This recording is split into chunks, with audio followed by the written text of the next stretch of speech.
So this cookbook for me is like a coming of age story. It's about all the food that I've collected on my travels since I've been an adult. It's talking about my heritage, it's talking about my loves, and putting it all onto the dinner table.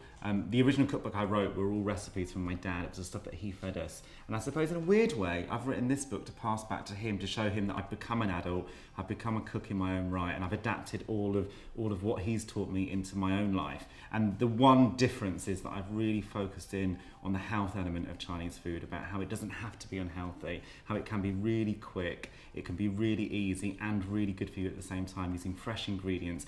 And also, the other thing which is quite unique with the cookbook is that I've looked at how we live our lives now, and that every occasion in our lives we need food to harness it. So whether that's going on a date, whether that's having a family feast, whether that's cooking just for yourself, in this book there is a recipe for every single moment of your life. I love Asian food. I love the countries, I love the people, I love the flavours. There isn't any part of Asia that I don't love. And when I cook Chinese food in my house in London, I often feel like I'm in Asia.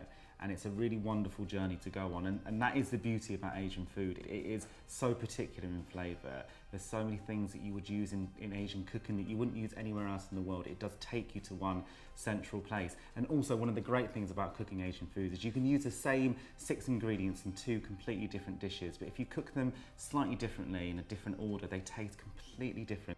Do you know what? I wanted to create a really, really accessible book. I wanted it to feel as if when you read it and when you were going through the recipes, it was almost like me sitting there talking you through and guiding you through and helping you. And Chinese food isn't that difficult to cook. It's just that you use slightly different ingredients, that there's slightly different disciplines and they behave slightly differently. And once you understand all of that, it becomes really, really easy. So experience is going to make you a better Asian cook. And the way to look at it is that if you were preparing a meal for 8 people and it was all Chinese dishes, that isn't that different from doing a roast. You've just got to know your timings, know the ingredients, know how you want it to cook, and of course know the end flavour. So really what I'm saying is buy the book, give it a go. If you get it wrong the first time, don't worry, go back to it again, and practice will make perfect. And before you know it, you're going to be a really, really good Chinese chef.